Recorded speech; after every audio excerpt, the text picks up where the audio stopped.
इन तीन में से कौन से खतूत मुतवाज़ी यानी पैरेलल हैं?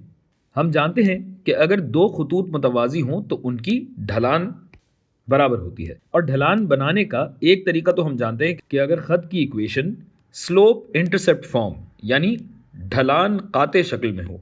ये मैं लिख भी देता हूँ क्योंकि ये अगली चंद वीडियोस में कई दफ़ा इस्तेमाल होगा और ये आपको मालूम भी होना चाहिए कि क्या बला है ये। ढलान काते शक्ल यानी स्लोप इंटरसेप्ट फॉर्म, अगर ये ख़त है तो इसकी ढलान तो आप जानते हैं delta y by delta x, और जबकि इंटरसेप्ट या काते जो है वो वाई इंटरसेप्ट होता है।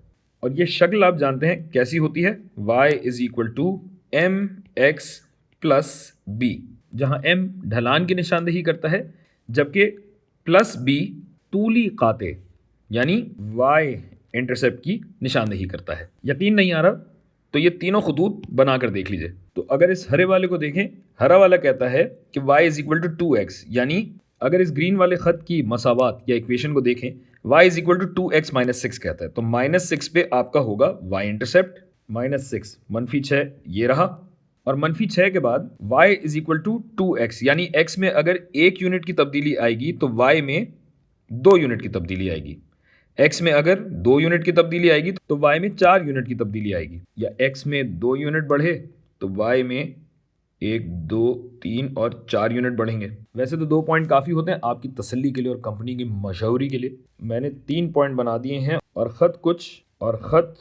कुछ ऐसा होना चाहिए। यहाँ थोड़ा सा सॉफ्टवेयर की वजह से मसाइल हैं, लेकिन आप बात समझ चुके हैं। इसी तरह अगर दूसरे ख़त पे आएँ तो ये भी -6 से शुरू हो रहा है और x में 1 यूनिट y में 3 यूनिट बढ़ाता है, यानी ये हुआ। या अगर x में 2 यूनिट बढ़ेंगे तो y में 6 यूनिट बढ़ेंगे, यानी कुछ यहाँ आना चाहिए। इस उम्मीद के साथ और दुआ के साथ शुरू करते हैं कि सॉफ्टवेयर जो है, सॉफ्टवेयर हमारा साथ दे, थोड़ा नहीं दे रहा भाई, नहीं दे रहा। बहरहाल आप जब हाथ से बनाएंगे तो ये बात समझ में आ जाएगी, बस इससे ज़्यादा नहीं हो सकता। बहरहाल बात समझ चुके हैं आप, बहुत स्मार्ट हैं। y is equal to 2x plus 5, यानी y इंटरसेप्ट कहाँ होगा, यहाँ, और ये y is equal to 2x है।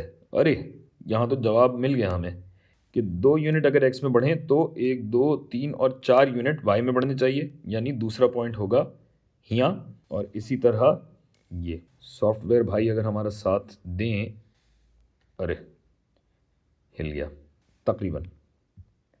अच्छा, अब ये है कि जैसे यहाँ हम एक परेशानी से दो चार हैं कि हमारा ग्राफ सही नहीं बन रहा, इसी वजह से जब इक्वेशन हमारे पास होती है तो इक्वेशन हमारी ये परेशानी दूर कर देती है, क्योंकि हम देख सकते हैं कि जब ढलान दो लाइनों की बराबर है, जो कि इस हरे वाले और इस जामनी वाले, इन दोनों की ढलान चूंकि बराबर है तो यकीनन ये दो पैरेलल हैं, और आपको तकरीबन ये बात नज़र भी आ रही है, जबकि ये गुलाबी वाला ऐसा नहीं है। तो ए और सी गोया मुतवाज़ी हुए।